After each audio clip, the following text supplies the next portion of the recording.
Masih bersama Memo TV di catatan. Tadi malam, di momen debat perdana calon presiden, para capres optimis bisa memberantas korupsi. 3 capres sama-sama berkomitmen terhadap pemberantasan korupsi. Anda yakin dan percaya? Sebelumnya, di momen Hari Anti Korupsi Dunia, Presiden Jokowi ungkapkan, praktek korupsi Indonesia sudah memecahkan rekor dunia. Jokowi sampaikan data tahun 2022 sampai 2023 ada 1.300 lebih pimpinan lembaga negara, mulai DPR, menteri, gubernur, bupati atau wali kota, dan lembaga lainnya terjerat korupsi.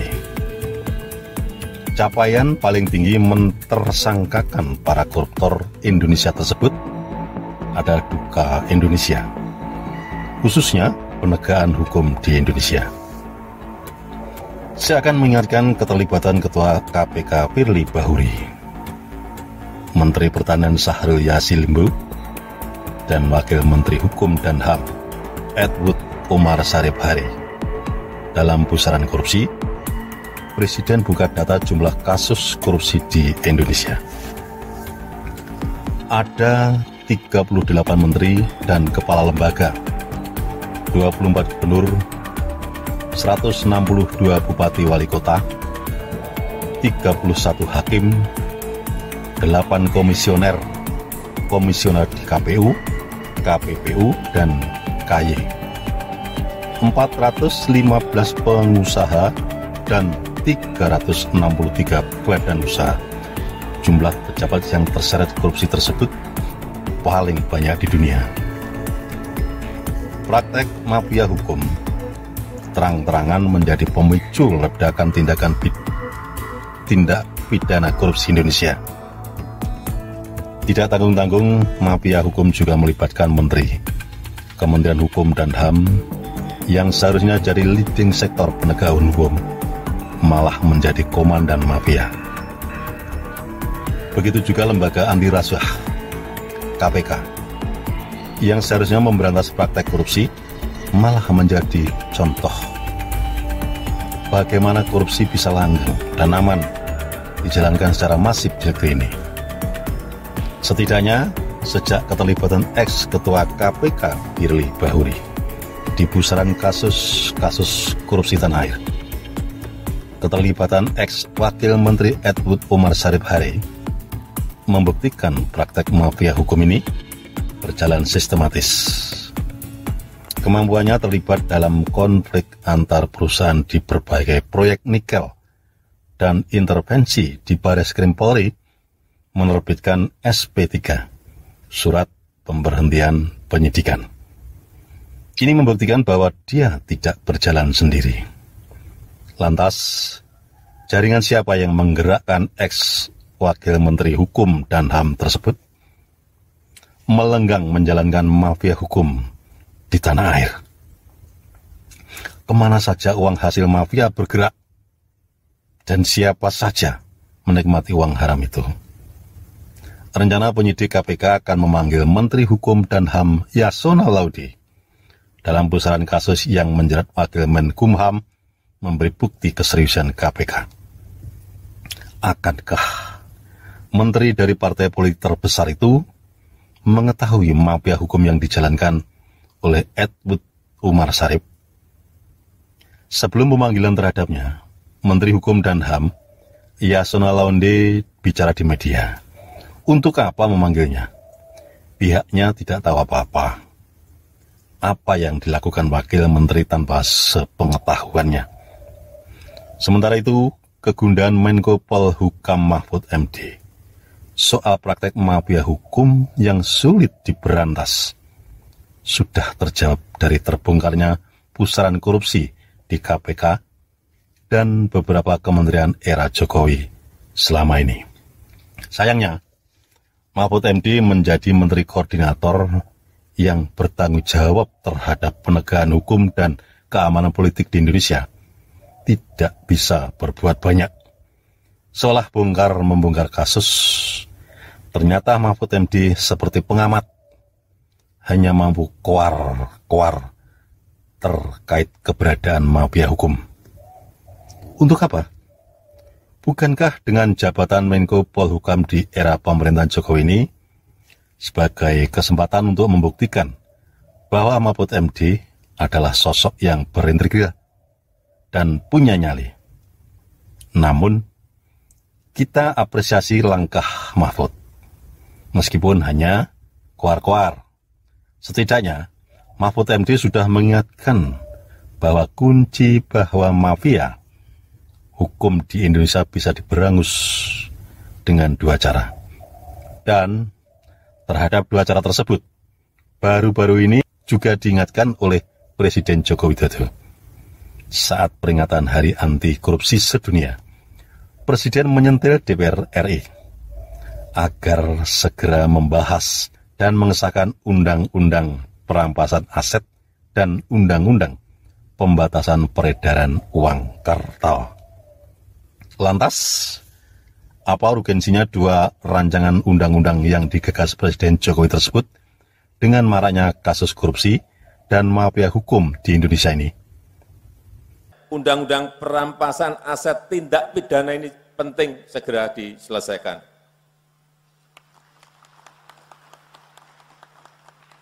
Karena ini adalah sebuah mekanisme untuk pengembalian kerugian negara dan bisa memberikan efek jera.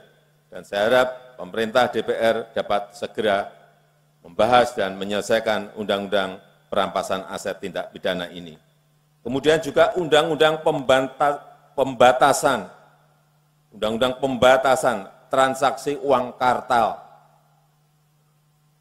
yang mendorong pemanfaatan transfer perbankan. Ini semuanya akan lebih transparan, lebih akuntabel, juga sangat bagus. Undang-undang perampasan aset, saya kira kemarin DPR dari Komisi 3 sudah ada yang bersuara agar Presiden segera mengirimkan surpres. Tolong, kami mengajukan sejak tahun 2020 dan sudah disetujui di balik, tiba-tiba keluar lagi ketika akan mulai ditetapkan sebagai prioritas utama. Padahal isinya sudah disetujui oleh DPR yang dulu. Tapi kalau ada undang-undang perampasan aset, kita bisa tangani Pak itu semua.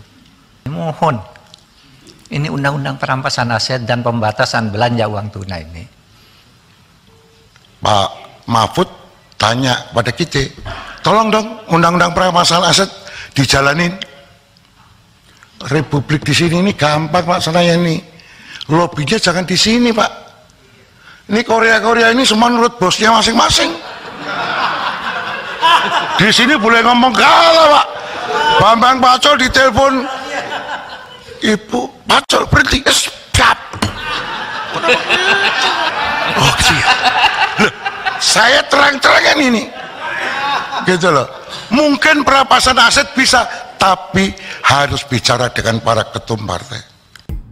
Masih di Memo TV, dicatat catatan. Jokowi dan Mahfud lempar bola ke pimpinan partai politik. Serem. Dengan pernyataan pimpinan Komisi 3 DPR RI, Bambang Pacul, bahwa DPR RI siap membahas dan mengesahkan RUU perampasan aset tindak pidana dan RUU pembatasan peredaran uang kartal. Undang-undang itu bisa membuat jera semua pelaku korupsi. Mampus lu. Melalui sidang Komisi 3 itu diperoleh fakta bahwa kunci pemberantasan korupsi di Indonesia adalah menerbitkan perangkat yang membuat semua koruptor jera, yaitu dimiskinkan sampai ke akarnya. Bukan penjara berat. Bagi koruptor, penjara berat 10 tahun pun bisa dikorupsi menjadi putusan 5 tahun misalnya. di rumah tahanan atau lapas, menjalani hukuman 5 tahun itu pun juga bisa dikorupsi. Edan pra Indonesia hingga bebas bersyarat. Sekarang, dulur, persoalannya makin fix. Masalahnya di ketua parpol. Langkah pemerintah membuat RUU perampasan aset dan RUU pembatasan uang kartal sia-sia jika tidak mendapat persetujuan dari para ketua partai politik. Itu sengendikan Ketua Komisi 3 DPR RI Bambang Pacul, bro. Sebagaimana pengakuan Ketua Komisi 3 Bambang Pacul, dianya siap menjalankan semuanya jika diperintah oleh Ibu Megawati Soekarno Putri. Biejal. Demikian juga beberapa politisi lainnya ikut-ikutan juga mengaku taat pada ketua partai politik masing-masing. Oh, yeah. Yes, harus hancur ya, Ben. Lantas siapa saja pimpinan partai politik yang memiliki keinginan kuat untuk memberantas korupsi di Indonesia ini? Siapa aja? Tebak coba. Apakah Ketua Umum PDIP Megawati Soekarno Putri? Ketua Partai Gerindra Prabowo? Ketua Umum Golkar Airlangga? Ketua Umum Nasdem Surya Paloh? Atau Ketua PKB Muhaimin Iskandar? Dan Ketua parpol lainnya? Semoga-moga kabeh. Hanya Anda yang bisa menilai. Anda lihat, kita ini yang bisa menilai. Buktinya, saat debat capres di KPU, ketiga capres yakni Anies Baswedan, Prabowo Subianto, dan Ganjar Pranowo sama-sama siap memberantas korupsi. Sayangnya, kesanggupan mereka hanya sebagai dari kerja elektoral untuk mengambil simpati. Dan ini terbukti lain terhadap penegakan hukum. Juga jadi tontonan publik gitu. Begitu ada RUU perampasan aset dan RUU pembatasan uang kartal diusulkan ke DPR RI, para ketua parpol tidak mendukung Jokowi. Aneh tuh? Aneh. Untuk mengesahkan dua undang-undang tersebut, ketua umum parpol tidak mendukung Jokowi.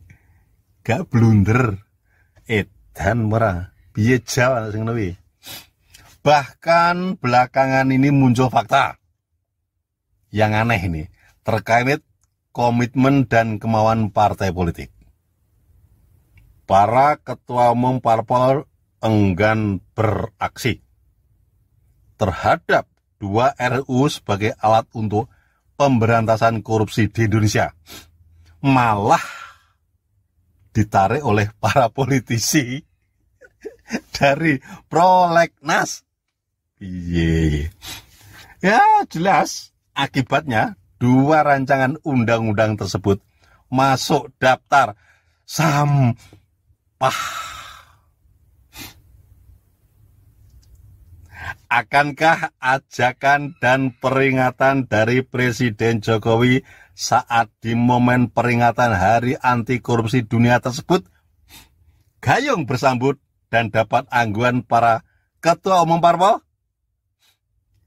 Bisakah para ketua parpol mendesak wakil-wakilnya yang ada di DPR RI untuk mengesahkan RUU perampasan aset, tindak pidana, dan RUU pembatasan peredaran uang kartal tersebut?